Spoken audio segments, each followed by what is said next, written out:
Bonjour et bienvenue à Plein Air sans limite. Eh bien, quand on a de belles journées comme celle-ci, l'envie d'aller jouer dehors nous démange toujours beaucoup. Alors là, on s'est dit, du vélo, pourquoi pas? Mais où? On s'est mis à fouiller un peu et on s'est retrouvé ici, à Salaberry de Valleyfield, en compagnie de Magali Joube, qui est de l'Office de tourisme du Suroît. Oui, exactement. Bonjour Magali. Bonjour. Quelle belle région vous avez. Et là, aujourd'hui, on va faire une balade à vélo parce qu'il y a beaucoup de pistes cyclables dans le coin, mais c'est toute une région, ça. Oui, on est dans la vallée du Haut-Saint-Laurent. Donc le cœur, le centre, c'est Salaberry de Valleyfield. On couvre un très grand territoire. Alors on part de Rigaud, l'île Perrot, Vaudreuil, et donc Valleyfield, on va Châteauguay, Roussillon, Tout-Roussillon, donc Delson, Candiac, Hemmingford, donc jusqu'à la frontière américaine, Dundee, Saint-Anicette, là, donc on couvre jusqu'à l'Ontario aussi. Donc, on va pas faire tout ça aujourd'hui. Non, non.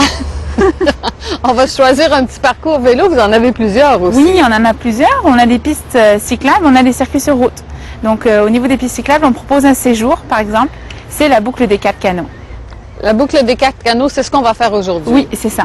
Alors, donc, on va se promener autour de Salaberry de Valleyfield? Oui, finalement, du nord au sud. On va faire une grande boucle, hein, comme on le dit. Donc, on peut entamer la piste où on veut. Exactement. Et on est toujours au bord de l'eau. La plupart du temps, en tout cas, on est au bord de l'eau ou dans un environnement très, très champêtre. Donc, c'est la détente. C'est la détente, c'est le bonheur, c'est le plaisir et c'est surtout de très beaux paysages et une belle région, encore une fois, à découvrir. Ben, on met nos casques et on est parti. On y va.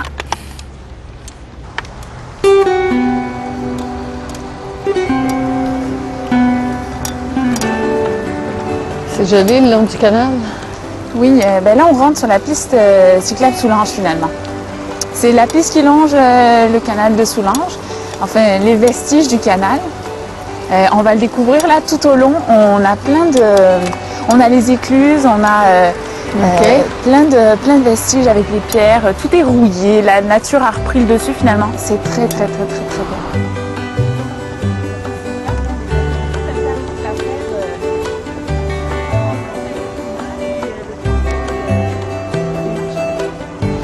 On le longe longtemps comme ça? Oui, ben en fait la piste est très grande. Elle commence à Pointe-des-Cascades et elle termine à Rivière-Baudette, donc jusqu'à l'Ontario finalement. Par contre, nous on l'emprunte finalement de la ville des Cèdres jusqu'à Salaberry de Valleyfield, enfin Coteau du Lac, où après on va prendre la direction de Valleyfield. Donc c'est juste une section de la piste qu'on emprunte.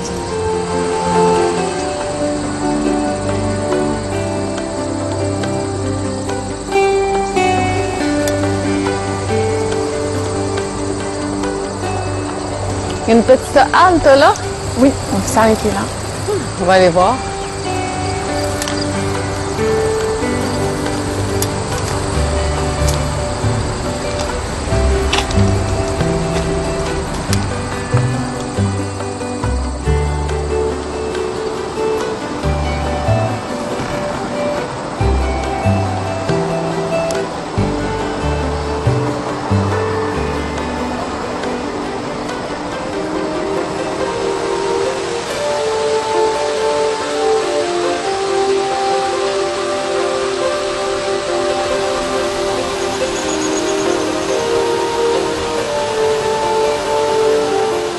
Au fil de la promenade, il y a toutes sortes de petits points d'intérêt qu'on peut découvrir, comme ce magnifique c'est pas un château. Oui, un château. Ben, en fait, le style, on le dit, c'est un style de château français un petit peu.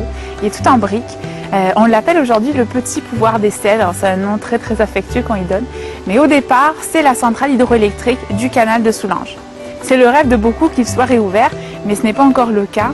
Donc, on a la centrale hydroélectrique qui alimentait le canal pour y permettre un fonctionnement sur 24 heures. Donc la nuit, le canal était éclairé.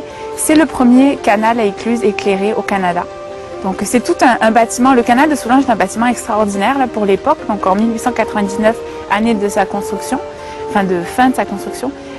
Il est vraiment, d'un point de vue architectural, le bâtiment est très très impressionnant.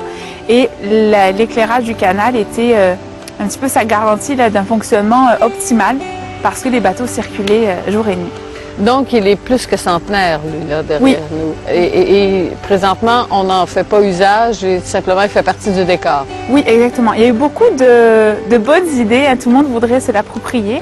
Actuellement, en fait, on est sur les terres de Transport Québec, qui en a la propriété finalement.